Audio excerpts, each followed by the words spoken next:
अमीरुल मोमिनीन ने सर सजदे में रखा, नमाज की इज्जत बढ़ गई, नमाज की लाज कायम हो गई।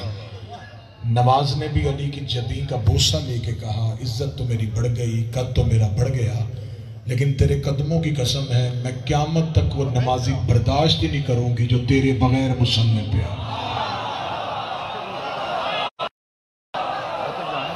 मुझे वो नमाजी चाहिए ही नहीं जिसके पास अली जैसा इमाम। पूरे मुल्क पाकिस्तान में आशिकों का समुंदर हर तरह के खौफ व हरास को चीरता हुआ हुसैन के घर की तरफ बढ़ा। 2 माह से तिश्ना ये कौम जिसे खौफ व हरास में मुब्तला किया गया, मेरा सलाम उन मातमियों को जिन्होंने आज की रात हर एक खौफ को हटा के इमाम बारगाहों में सजदा करके ज़माने को बता दिया कि बीमारी से मौत का डर है, अली को छोड़ के जिंदगी पे लानत हो जाए।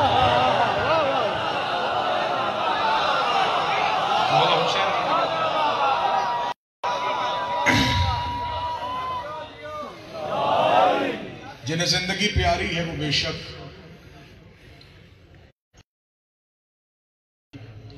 लेकिन हमें अली के बगैर जीने की आदत ही नहीं है। हमें वो जिंदगी अच्छी नहीं लगती जिसमें अली ना हो। मौत का खौफ उन्हें होता है जिन्होंने मरने के बाद मर ही जाना हो। अल्लाह हुसैन इज्जत अता फरमाए। जिन्होंने मरने के बाद मर जाना हो उन्हें मौत से डर आता है। हम तो मरने के बाद भी नहीं मरते। तुम्हें खबर नहीं है कि हमारे यहाँ नेज़ों पे भी बोला जाता है।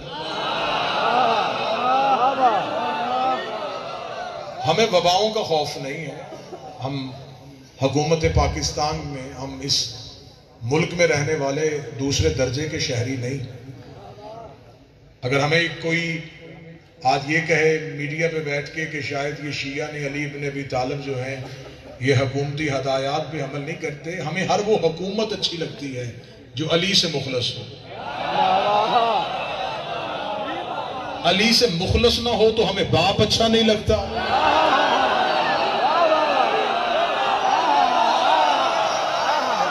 हम हर उस फैसले को, मैं शहजादी के कसर में हूं, मरकज़े विलायत में, हमें हर उस हुकूमत के साथ हम चलने के लिए तैयार हैं जो अमीरुल मोमिनीन के साथ मुखलस हो। जो अली के साथ मुखलस ना हो हमें ना वो हुकूमतें अच्छी लगती हैं। ताज तख्त ये वक्ती तौर पे बेइज्जतों को इज्जतें देता है। मेरे शहनशाह की विलायत वो अब्दी नेमत है जो अली चुने हुए लोगों को देते हैं। लैलतुल कदर में पूरी पूरी रात कुरान पढ़ने वालों एक बार या अली कह लेते।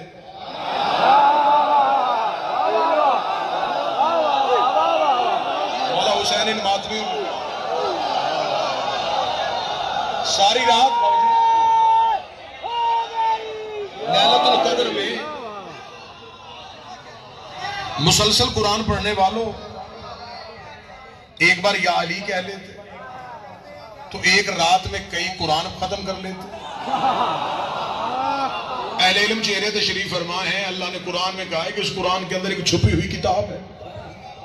ये आयत आज भी मौजूद है और बड़े बड़े मुफस्सरीन इस पे गूंगे कि वो किताब मकनून क्या है, वो छुपी हुई किताब क्या है। नबी के दौर में 2 सहाबा आपस में बहस कर रहे थे। उन्होंने कहा ये जो कुरान के अंदर ये आयत आई है कि कुरान के अंदर एक छुपी हुई किताब रहती है जिसे मुताहिरून के अलावा कोई छू नहीं सकता। नबी से पूछता ना कि ये कुरान कौन सा है, ये किताब कौन सी है, ये कौन सी छुपी हुई किताब है।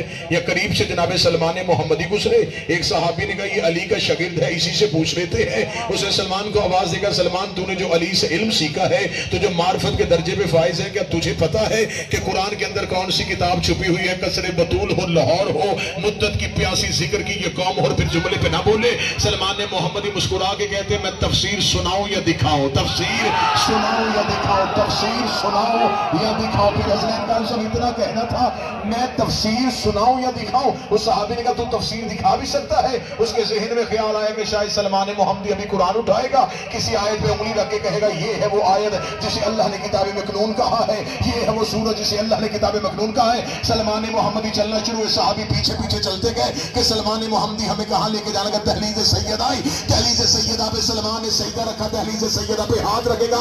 ये है वो कुरान जिसके अंदर वो किताब रहती है, ये है वो कुरान जिसके अंदर वो किताब रहती है।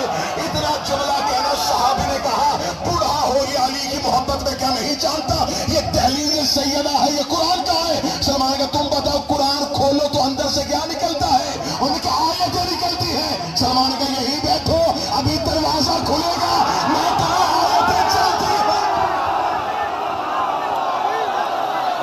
मैं तुम्हें चलती हुई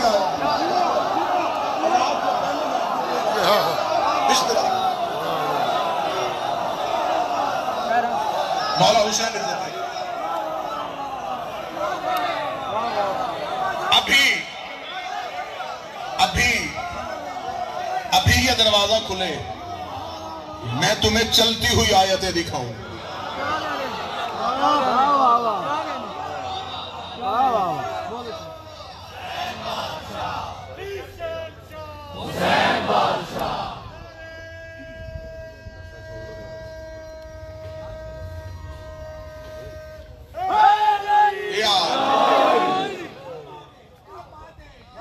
मौला हुसैन लिहाजा ये लैलतुल कद्र में मुसलसल कुरान पढ़ो, लेकिन एक बार या अली कह के देखो। कोई 19वीं में, कोई 21वीं में, कोई 23वीं में, कोई 27वीं, किसी को पता ही नहीं कदर की रात कौन सी। मेरे मालिक तो कदर की रात बता देता, फरमाया कदर की रात बता देता, फिर कदर की रात की कदर ही नहीं रह गई। तलाश करनी पड़ेगी, ढूंढनी पड़ेगी। इन रातों में एक रात है जिस रात पे कुरान उतरा था। मासूम से के बंदे ने पूछा था मौला ये लैलतुल कद्र क्या है? इमाम के चेहरे पे जलाल आया, फरमाया लैलतुल कद्र मेरी दादी बतूल का नाम। लैलतुल कद्र की मुकम्मल फजीलत लेनी है तो बतूल के दुश्मन पे लानत करके ले। लिहाजा कोई हुकूमत हमें दीवार से लगाने की कोशिश न करे। हम दूसरे दर्जे के शहरी नहीं, हम इस मुल्क के बानी हैं।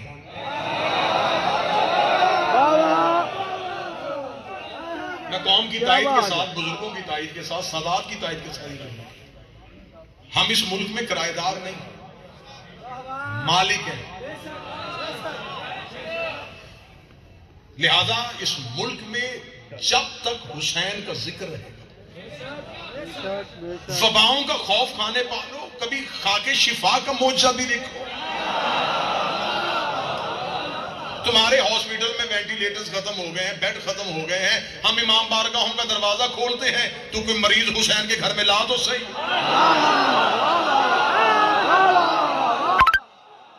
हुसैन की इज्जत की कसम, यहां से बगैर शिफा के कोई जाके दिखाए। ये वो वक्त है जहां हमें अपनी इस कौम को लोगों के सामने हुसैन के जिक्र की तासीर दिखानी। क्या कहते हैं जी ये एक वायरस है, क्या होता है इससे? इसे सांस लेने में तकलीफ होती है, तो मजलिस हुसैन में बैठ के सांस लेके उस सांस को कभी तकलीफ नहीं होती जिस सांस को अली कहने की आदत हो।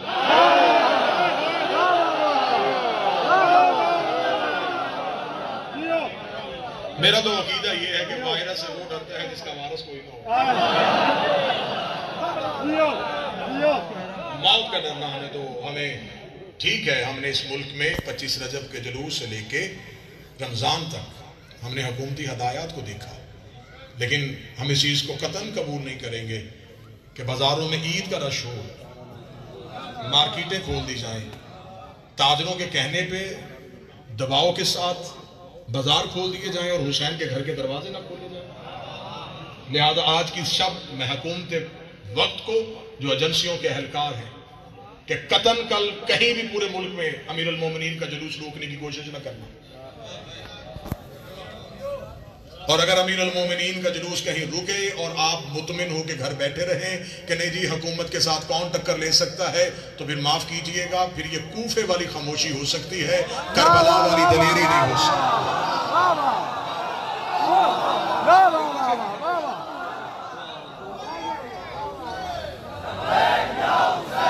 लब्बैक या हुसैन, लब्बैक या हुसैन, लब्बैक या हुसैन, लब्बैक या हुसैन, लब्बैक या हुसैन, लब्बैक या हुसैन, लब्बैक या हुसैन।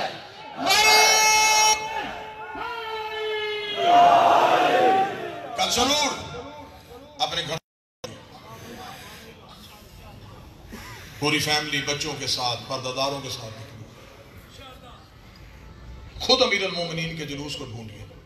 अगर कहीं जुलूस नहीं बन रहा तो खुद जुलूस बन जाए। कौन कहता है कि हजारों का रश हो तो उसे जुलूस कहते हैं। एक मातमी अपने घर से अब्बास का आलम लेके निकला। हर फर्द एक कौम बन जाए, लेकिन अगर हमने अपने हकूक यहीं पे दबाने शुरू कर दिए तो हम आने वाली नस्लों के लिए मकरूज हो जाएंगे। कितनी गुर्बत है। 40 हिजरी को भी अली के जनाजे पे तन्हाई थी।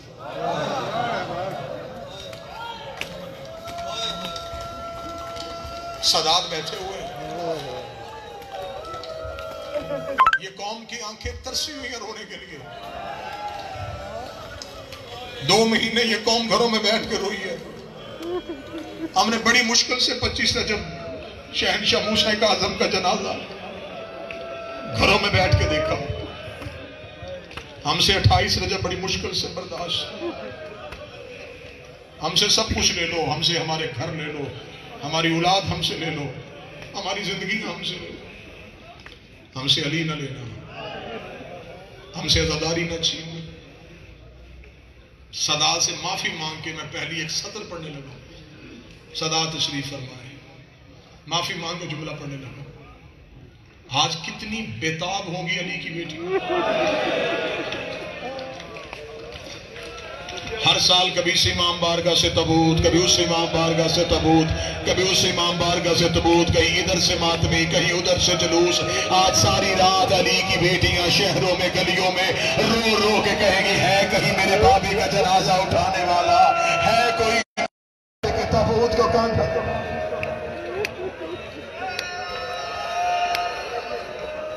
फदाइल मुख्तसर पढ़ा क्योंकि ये शब आशूर जो कौमी बातें करनी चाहिए थी वो मैंने मिंबर पे कर दी।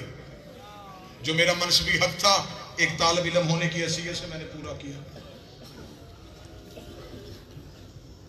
इस शहर में अली की जैसे अमीर अल मोमिनीन शहनशाह की एक पाक शहजादी रहती।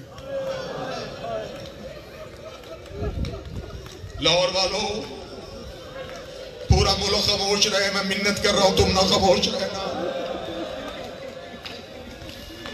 ये तुम्हारी अज़ादारी देखने के लिए तो पाकिस्तान में आई है। कल ये ना हो कि अली की बेटी रो के गए हैं, बाबा 40 हिजरी को भी हमें पुरसा देने कोई नहीं आया था।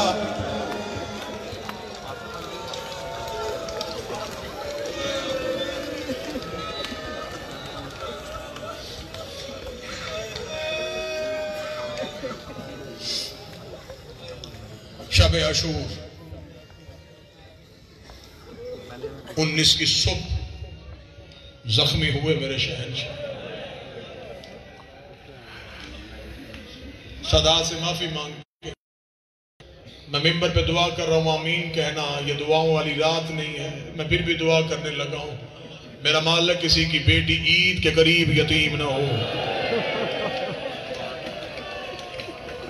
माशरती जिंदगी गुजारने वाले लोग बैठे हैं, मुझे रो के चीख मार के बताना किसी बेटी का 90 साल का बाप ईद के करीब मर जाए, हमसाए ईद नहीं करते।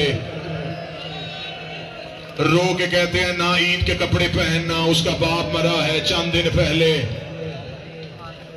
अगर सदर बर्दाश्त कर सके लाहौर का मातमी तो फिर मुझे जुमला कहने की इजाजत देना, जिसका 90 साल का गुनहगार बाप मर जाए उसके भी हमसाए ईद नहीं करते।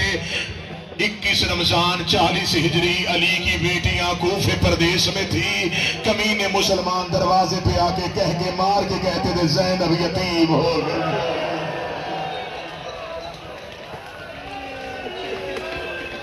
मातम करना, रोना, जितना रो सको उतना रोना, जितना ऊंची चीखें मार सको उतनी ऊंची चीखें मारना।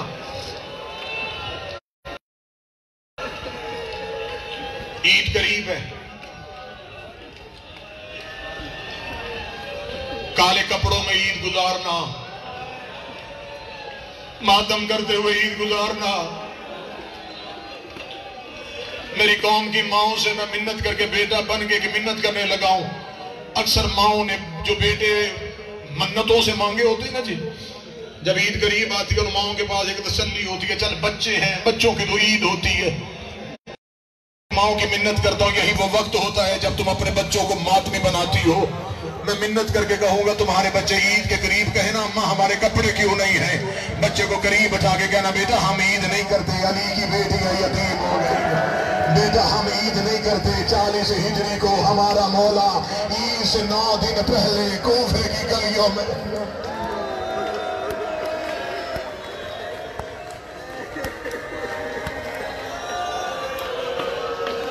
मेरा सलाम उन मातमियों को जो बहनों को गदीर पे ईद देने जाते हैं। बहनों को आस होती है ना ईद की, गदीर पे दिया करो, मुबाहले पे चले जाया करो, 3 शबान को बहनों के घर जाया करो। बहनों को आस होती है मेरे पेट के घर से मेरा बाप आएगा, मेरे पेट के घर से मेरा भाई आएगा। अमीर की शहादत के 9 दिन बाद कूफे में ईद थी। हसन शहजादी के घर गए, बीबी ने अपने घर में जनाबे हसन को देखा। शहजादी देख के कहती है तू मेरा भाई नहीं, अब बाबे की जगह पे है। बाप ईद वाले दिन बेटियों से पूछ दिया तुझे कुछ चाहिए? हसन तू भाई बन के नहीं बाबा अली बन के आया है, अगर मैं तुझे बेटी बन के कुछ कहूं तो पूरी करेगा। हसन सर पे प्यार दे रहा, जो मांगना मांग, आज हसन अमीर है। अल्लाह जाने जो बहनों का भाई बैठा है वो मातम जरूर करेगा। बीवी रो कहती है हसन मैं तुझसे कुछ मांगू मुझे देगा? मौला हसन रो के कहते ज़ैनब जो मांगना मुझसे मांग। तड़प के कहती फिर मेरी मिन्नत है गाजी से कह मेरे बाबे अली के कपड़े पहन के एक बार मुझे मेरे घर में चल के दिखाए। मैंने सुना है जब अब्बास बाबे अली का लिबास पहनता आए गुरबत आवाज एक तरफ मालिक पुरसा कबूल फरमा, अली की शहजादियां पुरसा कबूल फरमा।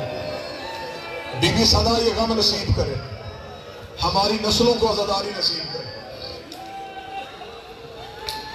अब्बास से कह मेरे बाबे अली के कपड़े पहन के एक बार मुझे सेहन में चल के दिखा।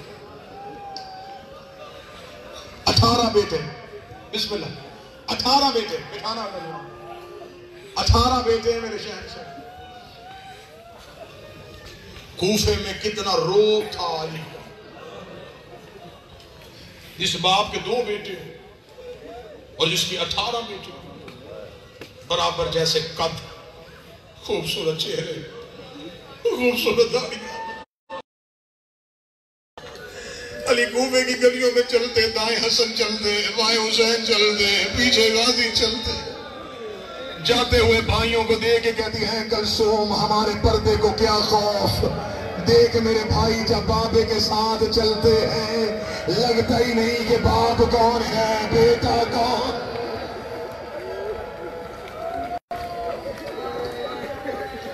शाही देखने आई थी मेरी शहजादी अपने बाबे की। 17 रमजान अमीर अल मोमिनीन का कूफे में आखिरी खुतबा। सहाबा कहते हैं उस दिन अमीर अल मोमिनीन के खुतबे की तस्वीर बदली हुई थी। पहले जब अमीर अल मोमिनीन मिंबर पे खुतबा देते, अमीर के चेहरे पर रोब जलालत। 17 रमजान अमीर अल मोमिनीन ने आखिरी तकरीर की, चेहरे पे गुर्बत, अमामे के पेच दोनों तरफ से खुले हुए। अपनी तकरीर में अमीर अल मोमिनीन ने कहा, कूफे वालों गवाही दो, अली ने कभी किसी यतीम का हक तो नहीं खाया। कूफे के लोगों की आवाज आई, हमने तुझ जैसा आदल इमाम जमाने में नहीं देखा। अली लोग के फरमाते हैं, मैंने कूफे के यतीमों को घरों में खाना पहुंचाया है। या अली हमें खबर है, तू कूफे का आदल इमाम, तू शहनशाह है हमारा। अमीर अल मोमिनीन रो के कहने लगे, 17 रमजान 40 तुम्हें बता रहा हूं, मेरे बाद किसी यतीम को सताना ना, मेरे बाद यतीमों को तंग न कर। तकरीर तमाम हुई, सहाबा परेशान हुए कि आज अमीर अल मोमिनीन ने ये जुमले क्यों कहे। अमीर अल मोमिनीन की आवाज है, कूफे वालों अपनी औरतों को मेरे घर भेजो। अमीर अल मोमिनीन दहलीज पे रुक गए। कूफे की औरतें अमीर अल मोमिनीन के घर आई।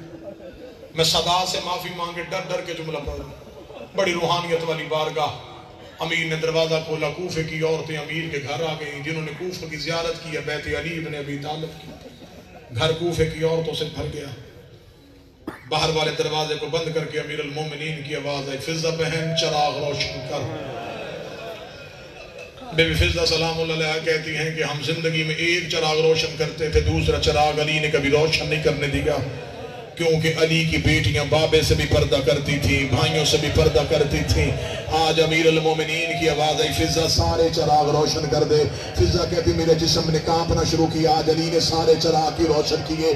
सारे चराग रोशन करने के बाद अली रो के कहते, मेरी बेटी ज़ैनब से कहें एक बार अपने चेहरे से पर्दा हटा के कूफे की औरतों का अपना चेहरा दिखाए। बीबी रो के कहती, बाबा मैं तो भाइयों से भी पर्दा करती हूँ। रो के कहा, कूफे की औरतों का अपना चेहरा दिखा। अमीर अल मोमिनीन की आवाज आई, ओ कूफे की औरतों पहचानो ये मेरी बेटी है। ऐसे ना हो कल कोई औरत कहे हमने तो देखा ही नहीं था। अजरो को गुजर गई 17 रमजान।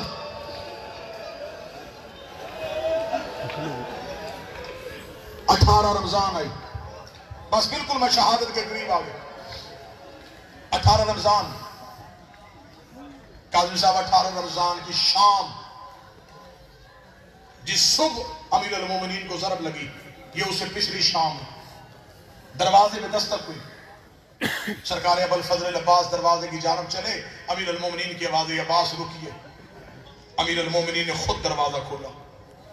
दरवाजा खुला, 4 घोड़ा सवार, चेहरों पे नकाब अमीर अल मोमिनीन के दरवाजे में। जो ही अमीर अल मोमिनीन का दरवाजा खुला, चारों के चारों घोड़े से उतरे। अमीर अल मोमिनीन के कदमों पे दोनों हाथ। आवाज आई, मन अंतुम, कौन हो तुम? पहले ने चेहरे से नकाब उठाया, मौला मैं हुज़ैफा यमानी। दूसरे ने कदमों पे हाथ रखे, मौला मैं इब्राहिम इब्न मालिक अशअरी। तीसरे की आवाज है, मौला मैं अब्दुल्ला इब्न उफैफ। चौथे की आवाज है, शहनशाह में असवद बिन नबाता। अमीर अल मोमिनीन ने कहा, मेरे दरवाजे पे क्यों आए हो? इतना कहना था। पहली सतर जब मैं पढ़ने लगा, मातमी मातम की तैयारी करना, हुज़ैफा रो के कहता, जब से ये रमजान आया है हमें आपकी तकरीरों से डर लग रहा है। मौला आपके खुतबों का लहजा बदल गया है। मौला एक दिन आपसे एक सहाबी ने पूछा था, आपने दाढ़ी खजाब क्यों नहीं की? आपने कहा न करीब ये लहू से खिजाब होने वाले। मौला एक दिन आपने एक सहाबी से पूछा, आज रमजान की क्या तारीख है? उसने कहा 16। आपने कहा ज्यादा गुजर गए, थोड़े रह गए। मौला हमने कूफे में एक शख्स को जहर खरीदते हुए देखा है। मौला कूफे के हालात ठीक नहीं है। रो के मिन्नत करके कहते, हम चारों रात के वक्त दरवाजे मौला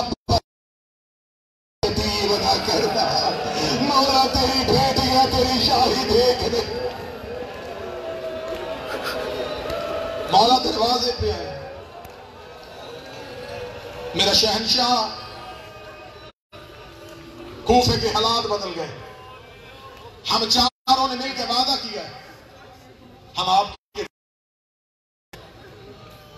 मस्जिद में जाएंगे हम साथ, आप घर में होंगे हम दरवाजे पे।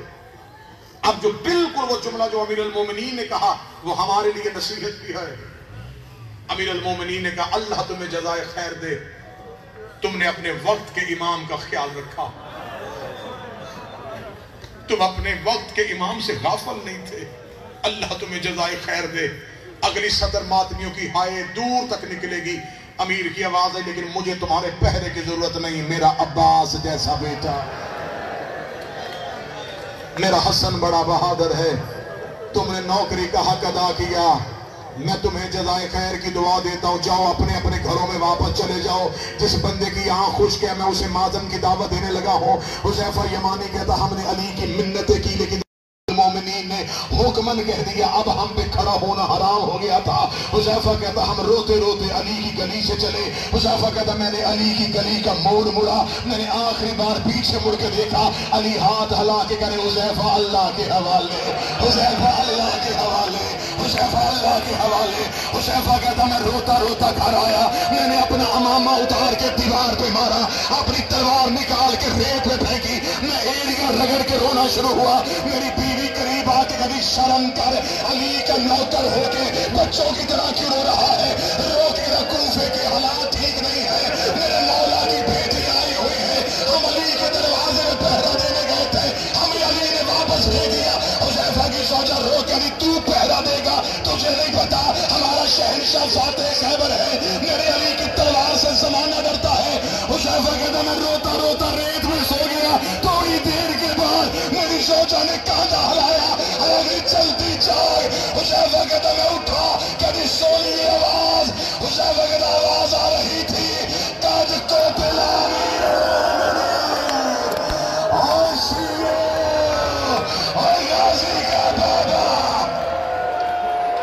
मातम कर, जो मातम करने आया, काज को पिलानी कायनात का वारिस। एक मिनट रुकना, एक मिनट रुकना, एक मिनट रुकना, तो मैं हुसैन का वारिस, एक मिनट रुकना, एक लम्हे के लिए जनाजा रुकना। आजादी की गुर्बत यही बैठ के जुमला सुनना, अमीर अल मोमिनीन के सर पे ज़रब लग चुकी थी।